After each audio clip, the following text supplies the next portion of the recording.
Hi everyone!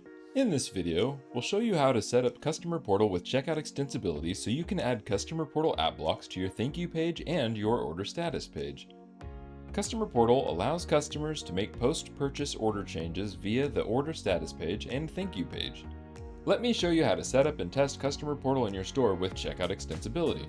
We'll start by first adding the Customer Portal app block to the thank you and order status pages, and then we'll create a test order to ensure that everything is working. In your Shopify store admin page, select Settings from the bottom left, click on Checkout from the left menu, click Customize. At the top of your screen, change from Checkout to Order Status. From here, change from Settings to Sections in the left column.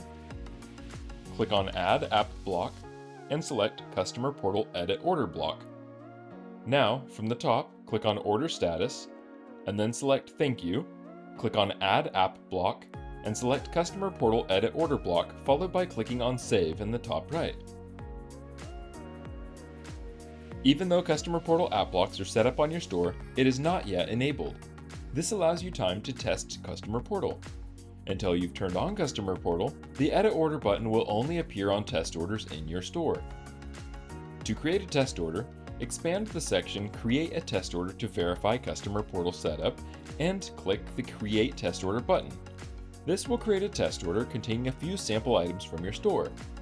Now click on the View Test Order to view your test order status page, and from here you'll be able to preview what your customers will see and change any settings before going live.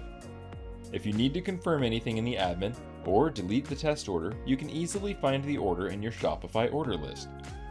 When your testing is complete and you're ready to go live, return to Customer Portal settings and click the button labeled Turn On to enable Customer Portal for all your customers.